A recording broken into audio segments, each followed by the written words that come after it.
আল্লাহ পাকের হাবিব মুহাম্মদ রাসূলুল্লাহ সাল্লাল্লাহু আলাইহি ওয়াসাল্লাম ইরশাদ করেন, খিয়ারু ইবাদিল্লাহি আল্লাযিনা ইযা রুউ যিকরাল্লাহ। আল্লাহর জমিনের উপর আল্লাহর সবচাইতে প্রিয় বান্দা হলো ওই ব্যক্তি যাকে দেখলে আল্লাহর কথা স্মরণ হয়। সুবহানাল্লাহ। বুঝছেন? জমিনের উপর ওই ব্যক্তি আল্লাহর সবচাইতে প্রিয় বান্দা যাকে দেখলে কার কথা স্মরণ হয়? আল্লাহর কথা স্মরণ। এবার বলছেন, ওয়াশিরারু ইবাদিল্লাহি আল মাশাউনা বিন নামিমাতি আল মুফাররিকুনা বাইনাল আহিব্বাতি আল বাগুনাল বুরা আল আনাতা। আর জমিনের উপর আল্লাহ তাআলার কাছে সবচেয়ে নিকৃষ্ট বান্দা ওই ব্যক্তি যে ছগলখুরি করে বেড়ায়, যে একজনের কথা আরেকজনকে বলে বেড়ায় দুইজন ব্যক্তির মাঝে দ্বন্দ্ব সৃষ্টি করার লক্ষ্যে। জমিনের উপর আল্লাহর কাছে সবচাইতে কি বান্দা? নিকৃষ্ট বান্দা কে? ছগলখোর। ছগলখুরি কাকে বলে?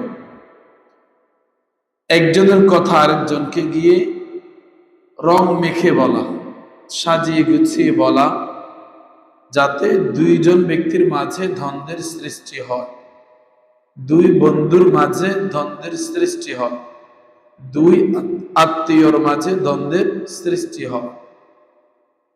যে ব্যক্তি এই কাজটা করে তাকে বলে ছগলখোর, আর তার এই কাজটাকে বলে ছগলখুরি।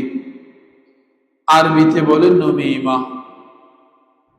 আরবিতে বলে নমিমা, বাংলাতে বলে ছগলখুরি।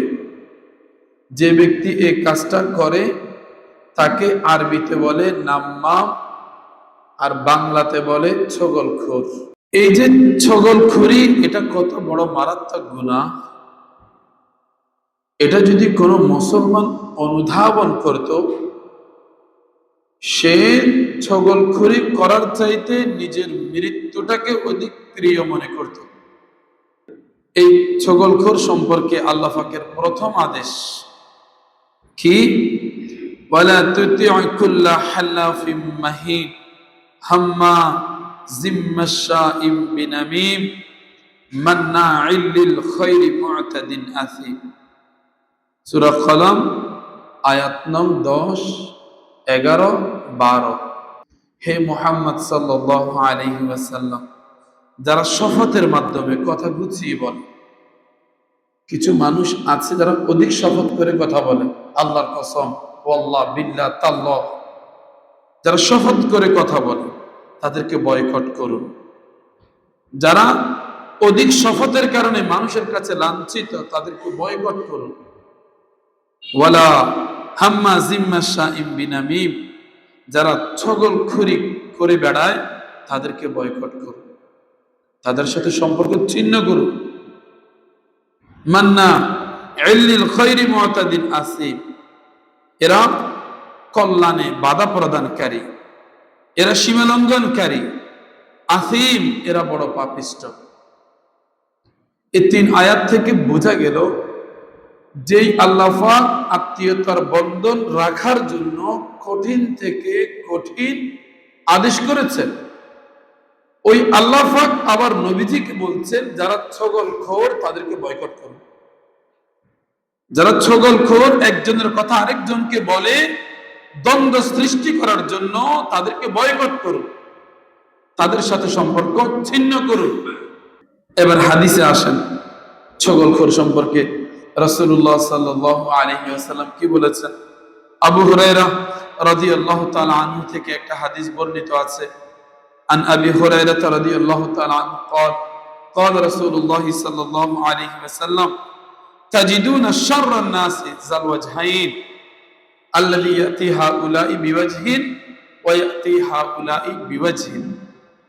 রাসূলুল্লাহ সাল্লাল্লাহু আলাইহি ওয়াসাল্লাম ইরশাদ করেন, আমার উম্মত, মানুষদের মধ্যে সর্বনিকৃষ্ট তুমি ওই ব্যক্তিকে পাবে যে দ্বিমুখী, একজনের কাছে এক মুখ নিয়ে যায়, আরেকজনের কাছে আরেক মুখ নিয়ে যায়।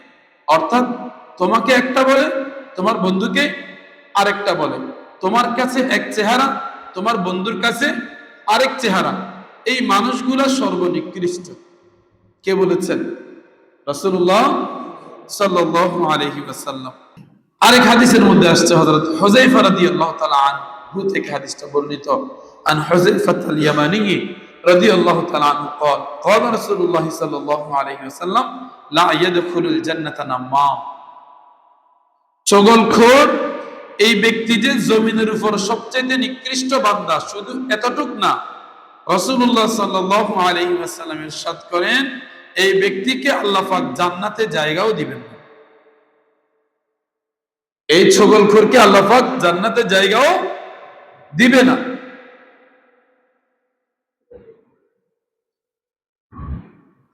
আরেকটা হাদিস শুনাই, হযরত আম্মার ইবনে ইয়াসির রাদিয়াল্লাহু তাআলা আনহু থেকে বর্ণিত। তিনি বলেন قال رسول الله صلى الله عليه وسلم من كان ذا وجهين في الدنيا كان له لسانان من نار يوم القيامة। যে ব্যক্তি দুনিয়াতে দ্বিমুখী স্বভাবের হবে, অর্থাৎ যে ছগলখোর, কিয়ামতের দিন আল্লাহ পাক তার জিহ্বার মধ্যে দুটি আগুনের লাগাম লাগিয়ে দিবে। এই হাদিসের গভীরতা বুঝতে হলে আপনাকে আরেকটা হাদিস বুঝতে হবে। আবু তালেব সম্পর্কে নবীজি হাদিসের মধ্যে বলছেন আবু তালেবের শাস্তি হবে জাহান্নামীদের মধ্যে সবচেয়ে সহজ শাস্তি। কি শাস্তি? তাকে আগুনের দুইটা জুতা পরানো হবে। এই দুইটা জুতা পরালে এই দুইটা আগুনের জুতার কারণে তার মাথার মগজ টকবক করতে থাকবে। বাতের মাঠ যেরকম উতলায় এরকম উতলাবে।